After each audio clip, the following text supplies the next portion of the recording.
Caros amigos, neste domingo, após o jogo contra o Vasco da Gama, as frases e as explicações do técnico Renato Gaúcho foram extraordinárias, foram dignas de concurso. As explicações foram amplas, diríamos amplas, gerais e irrestritas, as explicações do Renato. E as frases, por favor, as frases foram exemplares. O Renato traz as suas explicações de acordo com as suas conveniências, claro. E é sobre isso que nós vamos falar. Vamos analisar a entrevista do Renato na noite de hoje, no Rio de Janeiro, após o jogo contra o Vasco da Gama, e as repercussões, o que isto pode representar para o Grêmio. Mas antes desta análise, venha para o nosso canal, clique no sininho, ative o sininho, participe, dê um like, traga a sua opinião, diga se você está ou não está gostando do que está acontecendo com o Renato. Quais as possibilidades e as previsões do Grêmio, tanto no regional quanto no brasileiro? Traga a sua opinião. Vamos a elas. Primeiro, para a discussão. No caso, Renato. Olha, um assunto que é puro e de 10, como eu já disse, é a alteração do Thiago Neves entrando em campo e saindo o Jean-Pierre. Tira o melhor e coloca o pior. A explicação do Renato é a seguinte, foi a seguinte pelo menos, olha, se eu não colocar o Thiago Neves para jogar, se eu não der ritmo, ele está sem jogar há 5 meses, e ele precisa ter, como se os outros jogadores não tivessem ficado esse tempo sem treinar. Ele precisa entrar e dar ritmo e mostrar, porque ele é um jogador magnífico, um dos melhores da posição no Brasil. Nós não estamos vendo isso faz tempo, desde o período de Cruzeiro. Se eu não colocá-lo, será um desastre. Esta é a explicação. Agora a frase.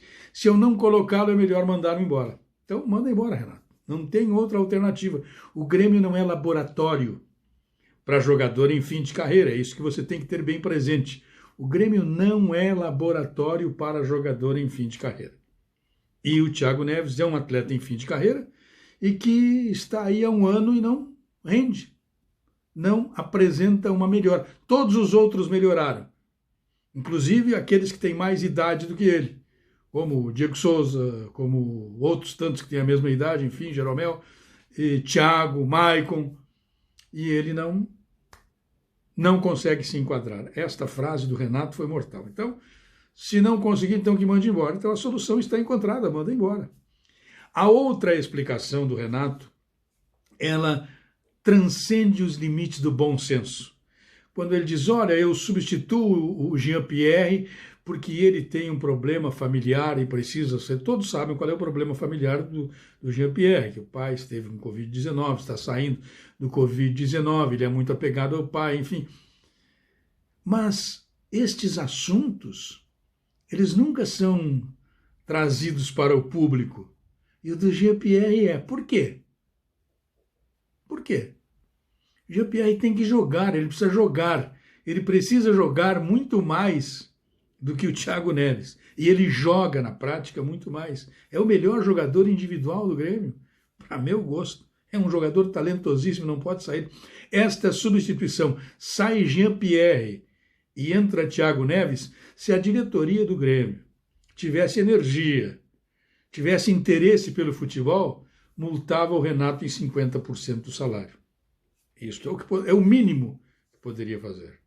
Multar o Renato toda vez que ele tirasse o Jean-Pierre e colocasse o Thiago Neves.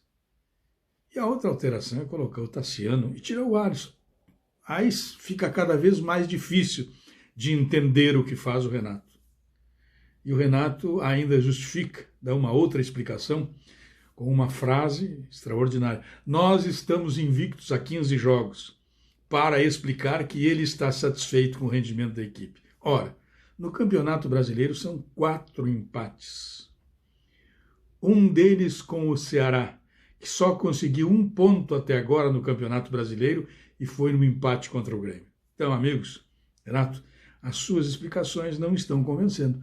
É hora do Renato mudar o discurso, mudar a entrevista, mudar o diálogo, assumir a responsabilidade. E não dizer que até poupa em função do Campeonato Gaúcho, que tem a decisão, não. Até porque houve uma Libertadores que o Grêmio poupou na Libertadores para disputar o Gaúcho e perdeu o Gaúcho. Então, amigos, o Renato está equivocado na sua avaliação, na sua análise. E o pior, não há ninguém no Grêmio que tenha a iniciativa de dizer que ele está errado. Nem o presidente, nem ninguém. Porque no Grêmio, nós sabemos, o Renato dá carta e joga de mão. E as suas explicações na hora da derrota, na hora de não encontrar uma solução para os problemas, são todas elas inconsistentes. Um abraço.